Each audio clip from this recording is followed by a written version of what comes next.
Assalamualaikum warahmatullahi wabarakatuh. Halo teman-teman semuanya. Perkenalkan, nama saya Amelia Selvila dengan NIM 2405076008. Di video kali ini adalah video ketiga saya untuk menyampaikan hasil rangkuman dari presentasi teman-teman saya dari kelompok 7, yaitu sastra angkatan 60-an dan 70-an. Nah, materi pertama ada polemik antara Lekra dan Manikebu. Pada era 1960-an mencerminkan pertarungan ideologi dalam sastra Indonesia. Lekra mengusung realisme sosial dan berpihak pada komunisme, sementara Manikebu menekankan humanisme universal dan kebebasan berekspresi. Konflik ini memengaruhi karya sastra serta posisi sosial politik sastrawan.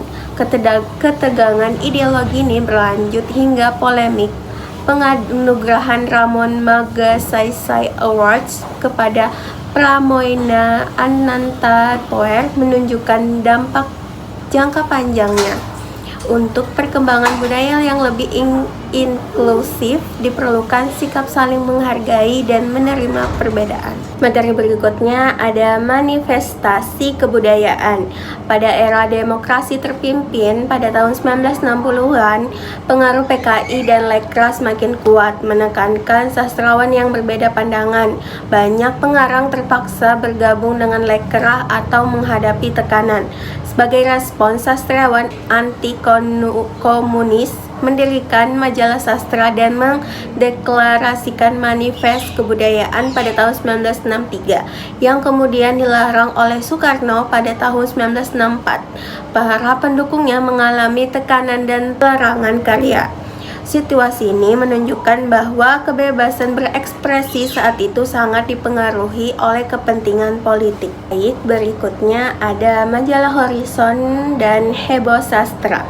Majalah Horizon yang didirikan pada tahun 1966 menjadi wadah penting bagi kreativitas sastrawan Indonesia. Namun, pada tahun 1968 terjadi kontroversi besar yang dikenal dengan Heboh Sastra.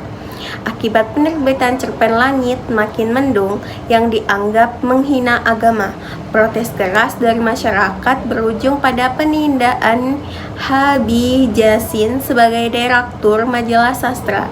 Peristiwa ini menunjukkan bahwa kebebasan berekspresi dalam sastra masih menghadapi batasan, terutama ketika berkesinggungan dengan isu-isu sensitif seperti agama. Next, kita ke materi sastra angkatan 70-an. Yang pertama itu kesustraan Indonesia yang matang. Nah, pada angkatan 70-an, kesustraan Indonesia mengalami pematangan dengan munculnya berbagai bentuk sastra yang inovatif dan bebas dari konvensi. Menurut Sapardi, Djoko Damono, dan Ajip Rosidi, kebebasan berekspresi dan eksperimen tanpa batas menjadi ciri khas sastra pada masa ini. Fenomena seperti sastra eksperimental dan puisi embling menunjukkan keberagaman kreativitas sastrawan, menandakan perkembangan sastra Indonesia yang lebih dinamis dan inklusif. Nah, bagian 2 ada sastra eksperimen.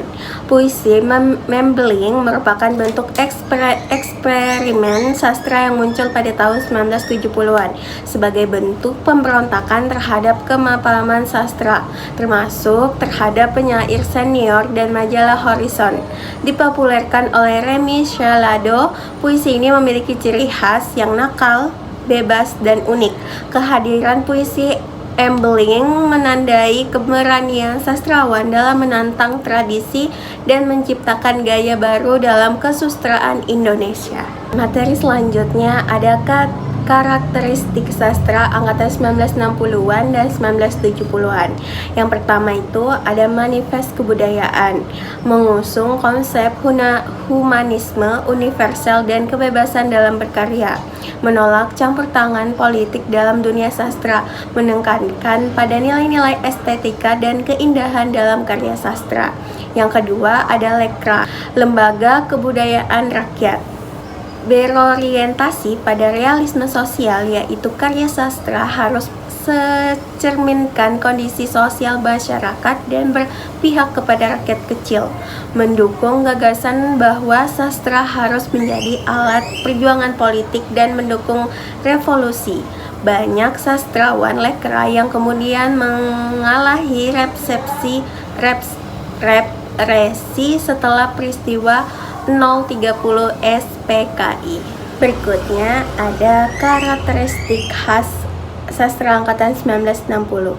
Yang pertama, tema-tema utamanya yaitu perjuangan kemanusiaan dan hak asasi manusia, kritik sosial terhadap ketidakadilan dan kekuasaan, keinginan untuk menemukan identitas bangsa pasca kemerdekaan, eksplorasi kehidupan batin dan eksistensialisme.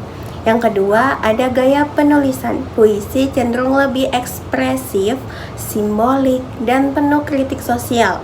Cerpen dan novel menggunakan gaya realin yang kuat dengan tokoh-tokoh yang mengalami konflik batin maupun konflik sosial. Nah, materi selanjutnya ada karakteristik khas sastra angkatan 1970. Yang pertama itu ada perubahan dalam puisi. Muncul puisi yang mengedepankan bunyi dan irama seperti yang dikembangkan oleh Sutarji Kazum Bakri dalam karyanya O Amuk Kapak.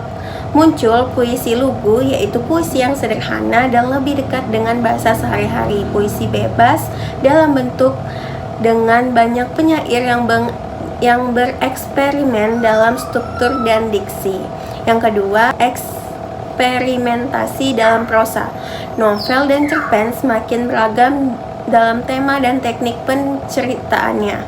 Banyak karya yang menggambarkan kehidupan sehari-hari, terutama di pedesaan dan daerah. Tokoh dalam novel seringkali menghadapi dilema moral dan sosial.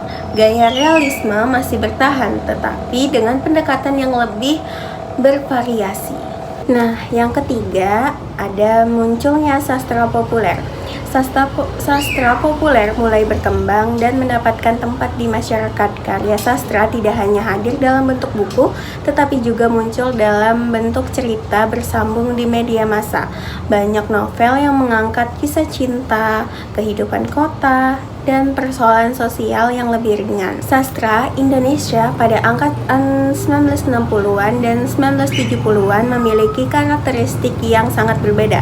Angkatan 60-an lebih didominasi oleh pertarungan ideologi antara humanisme universal dan realisme sosial, sedangkan angkatan 70-an lebih eksperimental dan terbuka terhadap berbagai bentuk baru dalam sastra.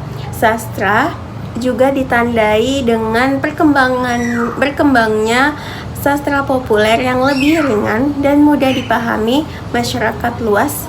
Kedua periode ini memberikan kontribusi besar terhadap perkembangan sastra Indonesia hingga saat ini. Nah, baik, berikutnya ada materi perkembangan dan perbandingan sastra angkatan 60-an dan 70-an. Nah, yang pertama, perkembangan sastra pada angkatan 60-an banyak dipengaruhi oleh politik dan ideologi yang tajam di masa pemerintahan Soekarno, yang mana banyak karya sastra membahas tentang perjuangan kemerdekaan, nasionalisme, serta peranan politik. Terlebih adanya polemik Lekra dan Manikebu.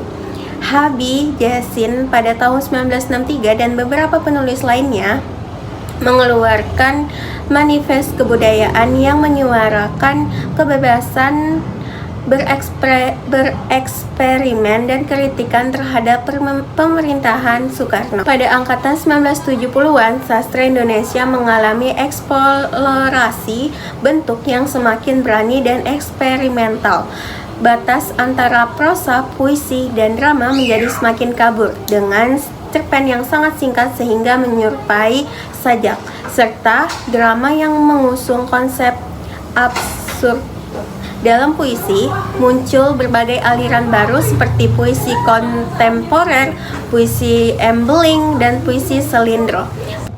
Baik, teman-teman sudah menyaksikan video rangkuman materi pada minggu ini yang telah dipresentasikan oleh teman-teman kelompok 7 tentang sastra angkatan 60-an dan sastra angkatan 70-an.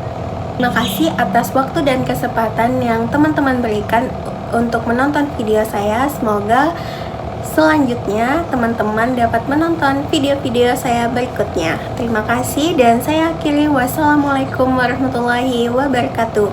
Sampai jumpa di video minggu depan. Bye-bye.